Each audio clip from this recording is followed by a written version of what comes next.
गुल खुद खिलते हैं, शहरों में नौकर आता है। छोड़ो यार, शायरी नहीं करते आज शायरी नहीं करते, आज शायरी नहीं सुनाऊंगा। शायरी आप मुझे शायर के तौर पे भी कम जानते हो। आज मैं स्टैंड अप करता हूँ, चलेगा? तो आप मुझे शायर के तौर पे कम जानते हो, स्टैंड अप के तौर पे तो बिल्कुल भी नहीं जानते, अनाउंसर के तौर पे जानते हो, राइट? ये तो ladies and gentleman, please help me welcome me. देखो यार, ये अनाउंसर जो प्रजाति होती है, इनमें जो कीड़ा होता है, ये कुछ भी अनाउंस कर सकते हैं। इन्हें कुछ भी मिल जाए, अनाउंस कर देंगे। मुझे लगता है अनाउंसर बंदा जब पैदा होता है तो सोचता है ये भी अनाउंसमेंट होनी चाहिए। तो doctors and nurses, put your hands together for, and doctors is like कि कर ले बेटा, कर आराम से कर, जब हो जाए तो बता देना, तब निकाल देंगे। तब तक आधा ही लटका रहा है, मुंडी उड़ा निकाल खड़ा।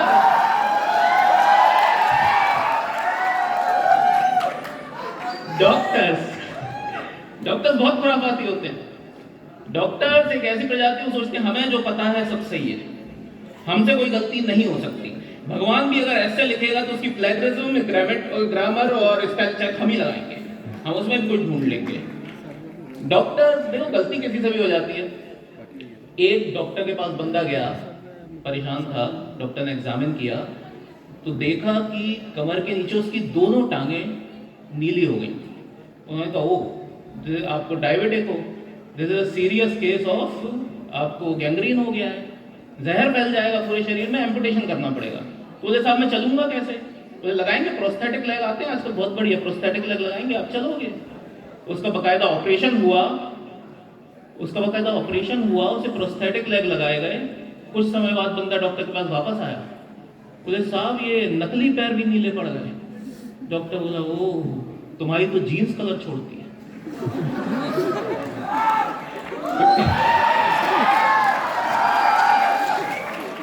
गलती किसी से भी हो सकती है, राइट? तो गलती से याद आया, अभी कुछ समय पहले मैं प्रोफेसर बन गया।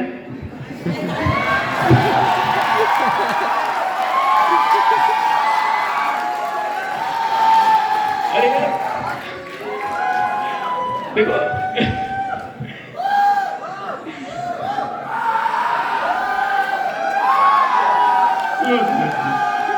देखो यार, एक रात पहले सोया था,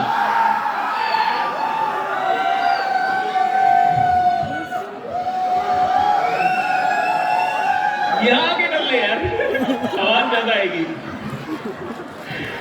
देखिए, एक रात पहले सोया था तो प्रोफेसर नहीं था, सुबह उठा तो प्रोफेसर था। लोग कहते थे सब कुछ बदल जाता है। मैंने चेक किया, सींग वींग आ गए हूं, नहीं था। पूछ हो गया ही हो, ऐसा भी कुछ नहीं था। लोग बोले बंदा सीरियस हो जाना चाहिए, बंदा प्रोफेसर बन गया, वैसे सीरियस हो जाना चाहिए। मैंने कहा बे, बंदा प्रोफेसर बना है, प्रमोशन है, बीमार थोड़ी हो गया है कि सीरियस हो गया है। साहब ये बहुत सीरियस है, इसकी हालत तो बहुत खराब है, आपको थोड़ी देर हो गई। बोले इतनी क्या खराब है? बोले क्लिनिक 5 बजे बंद हो गया था, इसलिए आपको देर हो गई। ये मतलब बंदा प्रोफेसर बना है, उसको सीरियस क्या करना है? तो अब दूसरे ने बताया कि नहीं साहब, आपने वैसे आवाज ना थोड़ी भारीपन लाओ, थोड़ी आवाज ऐसी मोटी। मैंने कहा घर से ट्राई करते हैं, तो घर में मैंने ट्राई किया। मैंने कहा सुनो, बंदा घर में प्रोफेसर छोड़ो, असिस्टेंट भी नहीं रहा।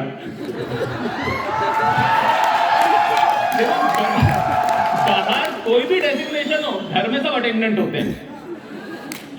ये बात प्रमोशन है यार, ये टीनेज थोड़ी है कि गले की घंटी निकल आई, आवाज भारी हो गई। रात को सोए थे, गुड नाइट मम्मी, सचिन बन के, और सुबह उठे तो Amrish Puri, good morning mummy, खाने में क्या बना है?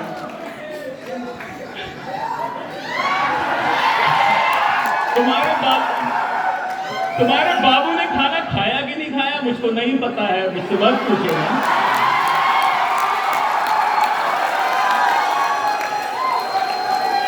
एग्जैक्टली। तो अब क्या हुआ? Okay, teenage is a beautiful age. All the teenagers in the hall give me a देखो, टीनेज बहुत ब्यूटीफुल होती है। हमारे समय में, मतलब हमारे समय से ये मत सोचना कि मैं हफ्ता की खुदाई में निकला था, इतना पुराना भी नहीं हूं। लेकिन हमारे समय यार डिफरेंट होता था। अभी थोड़ी सी जनरेशन, आपका बड़ा फास्ट मूवमेंट हुआ है, बहुत डेवलपमेंट हुआ है। हमारे समय में कलर टीवी था तो वो लग्जरी थी, फोन अगर घर में है तो सुपर लग्जरी, और गर्लफ्रेंड है तो प्रीमियम लग्जरी। मतलब अच्छा देखो, गर्लफ्रेंड होती कहां से? लुक्स पे तो कोई ध्यान देता नहीं था, बॉडी बॉडी का कोई ऐसा कॉन्सेप्ट ही नहीं था। तब तो हमारे समय में टीवी भी मोटे होते थे, अब तो टीवी भी स्मार्ट होते हैं। तो कहते तो क्या करें। अच्छा, हमारे समय में वो शर्मा जी का बड़ा बेटा हमारा गूगल होता था। हम उसी से पूछते थे, भैया दूध में कितना पानी होता है? दूध वाले पे डिपेंड करता है मुन्ना। वो हमारे शर्मा जी का बड़ा बेटा हमारा गूगल, और गुप्ता आंटी की छोटी बेटी हमारी टिंडर। हम उसी को राइट स्वेप लेफ्ट स्वेप करते रहते थे कि अच्छा चिट्टा सूट पहना अच्छी लग रही है राइट, हरा सूट मजा नहीं आया लेफ्ट। और जो मैथ्स की जो लास्ट, वो मैथ्स की कॉपी का जो आखिरी पेज होता था वो हमारा व्हाट्सएप होता था। उसी पे हम लिखते थे कि ओके क्लास में आज असेंबली में छोटे बल वाली को नोटिस किया, वो तेरी भाभी है। जवाब आ रहा है वो तेरी भाभी है, मर जा कुत्ते। और फिर डिलीट फॉर एवरीवन कर रहे हैं उसे बैठ के खुरच खुरच के। तो वो हमारा व्हाट्सएप होता था। हिस्ट्री की वो अकबर के बाद हम वहां पर श्रीदेवी और स्टेफी के फोटो काट के उसके अंदर रखते थे, वो हमारा इंस्टा होता था। उन्हीं को लव लाइक और शेयर करते थे। ये इस तरीके से तो ये हमारा एनवायरनमेंट होता था। अब आपको पता है, वो रफ रजिस्टर के कोने पर एक सीरियली ड्राइंग बना के उसको ऐसे फुर फुर करते हैं, तो दुपट्टा महिला का ऐसे ऐसे होता था। तो वही हमारा बूमरैंग था। आपने नहीं किया होगा कभी, इसलिए आपको पता नहीं है। तो अब ये सब चीजें अब हैं, पर अब हमें टिंडर नहीं है, हमें टिंडे अलाउड है। हम प्रोफेसर हो गए, अब तो हमें टिंडे अलाउड है, हमें टिंडर अलाउड नहीं है। तो ये समय के साथ चेंज करना पड़ता है। और इसमें अब क्या हो गया है कि साहब रूल्स आ गए हैं लाइफ में, और जो रूल्स आ गए हैं उनको मानना पड़ता है। पर रूल्स इतनी बुरी चीज नहीं होते, रूल्स के इंटरप्रिटेशन बुरे हो जाते हैं कई बार। एक राजा था, उसने रूल निकाला कि साहब मेरे राज्य में कोई भूखा नहीं सोएगा। उसने कुछ नोडल ऑफिसर बनाए, कुछ कमेटी बनाई। सर राजा ने रूल निकाला कि मेरे राज्य में कोई भूखा नहीं सोएगा। उसने कुछ नोडल ऑफिसर अपॉइंट किए कि जाओ जरा चेक करो कि मेरे राज्य में कोई भूखा तो नहीं सो रहा है। तो वो निकल गए, कमेटी अपने काम पे निकल गई। उन्होंने देखा कि एक बंदा कहीं पे सो रहा है सड़क किनारे। उन्होंने उसे उठाया, जगाया, उससे पूछा तुम भूखे तो नहीं? उसने कहा हाँ हूं। बोले तो तुम सो नहीं सकते? भूखा तो कोई सो नहीं सकता है राज्य में। तो रूल्स का इंटरप्रिटेशन गलत हो जाता है। अब मैं एनिमल न्यूट्रिशनिस्ट हूं, उन्होंने शुरू में बताया, तो अब हमारा भी यही काम है कि हम देखते हैं कोई डंगर भूखा ना सोए। तो basically it is a glorified title for a waiter in a dunger cafe. और हम जाते हैं, जैसे ऑर्डर लेते हैं, हम ऑर्डर लेते हैं कि हे गाइस स्टार्टर में क्या लेंगे? एंड गाइस आर लाइक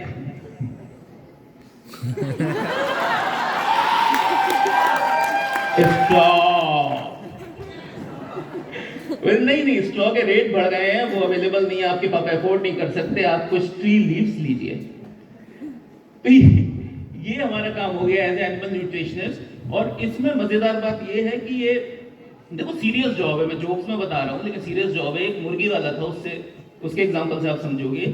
एक मुर्गी फार्म था, तो मुर्गी फार्म में उसने एक दिन 3-4 लोग आए। उन्होंने पूछा क्या खिलाते हो भाई? अब वो मुर्गी वाला थोड़ा बढ़ा चढ़ा के बताने का आदी था। उसने कहा बादाम खिलाते हैं, अखरोट खिलाते हैं, काजू खिलाते हैं कभी कभी। तो बोले अच्छा, आपको पता है इनकम टैक्स डिपार्टमेंट से इनकम छुपा रहे हो, बहुत पैसा है इसमें, तुम डंप कर रहे हो, तुम्हारे ऊपर 1 लाख का जुर्माना। मरता क्या ना करता, भरा उसने, कह चुका था। कुछ दिन बाद, 15 दिन बाद 3-4 लोग और आ गए। उन्होंने पूछ लिया भाई क्या खिलाते हो? बोले जी कुछ नहीं, वहां पे धर्मशाला है, उसका जो वेस्ट बचता है किचन का रोज उठा के लाते हैं, थोड़ा नाले वाले से भी उठा लेते हैं, वही डाल देते हैं, वही खाती हैं। बोलते अच्छा, हम पब्लिक हेल्थ डिपार्टमेंट से। मामला गंभीर है, 1 लाख रुपए जुर्माना। फिर से भरा उसने। 2-4 दिन बाद कोई टहलता हुआ बंदा कैजुअली उसके फार्म में घुस गया, उसने भी पूछ लिया भाई क्या खिलाते हो? बोला कुछ नहीं खिलाते, कुछ नहीं खिलाते, रोज 1-1 रुपया देता हूँ, खुद खा के आती है। तो ये एक्सपीरियंस से सीख जाता है बंदा, और एक्सपीरियंस के लिए दूसरे का हो तो बहुत अच्छा होता है। एक लास्ट बात बता के एक्सपीरियंस पे मैं क्लोज करूंगा कि एक टोपी वाला था, टोपी बनाता था, बेचता था। टोपी वाला था, टोपी बनाता था, बेचता था, और टोपी अपने गांव में बना के शहर में बेचने जाता था। तो जहां से जाता था रास्ते में जंगल पड़ता था, तो एक जा रहा था, थक गया, लंबा जंगल था, उसने टोकरी रखी किनारे टोपियों की, नीचे सो गया, आंख लग गई, उठा तो टोकरी खाली, सारी टोपियां गायब। थोड़ी देर इधर उधर ढूंढा, फिर ऊपर देखा तो ऊपर सब बंदर टोपी पहने बैठे, पेड़ पे सारे बंदर टोपी पहने बैठे। बहुत परेशान हुआ, उनको हड़काया तो बंदर गुड़की नहीं, बंदर कॉपी करता है। तो उसने अपनी टोपी उतारी और जमीन पे दे मारी, सब बंदरों ने अपनी टोपी उतारी और जमीन पे दे मारी, उसने सब इकट्ठी की, घर आ गया। बंदर कॉपी करता है, वो समझ गया। बहुत साल बाद, अब जनरेशन का वो था बिजनेस, तो उसका पोता वो भी यही टोपी बना के शहर बेचने जा रहा था। जंगल आया, नींद आ गई, वो भी सो गया, टोपी उठा तो टोपी गायब। जब टोपी गायब तो उसने कहा कहाँ गई, बंदर टोपी पहने बैठे ऊपर। तो उसने सोचा अब क्या किया जाए, उसे याद आया। क्या याद आया? कि दादाजी ने कहानी सुनाई थी कि ऐसा करो तो ऐसा होता है। उसने अपनी टोपी उतारी, जमीन पे दे मारी, ऊपर से वो सबसे बड़ा सा बंदर था, वो नीचे उतर के आया और नीचे आकर से एक चाटा मारा। बोले साले कहानी तुम्हारे दादा नहीं सुनाई थी? That's what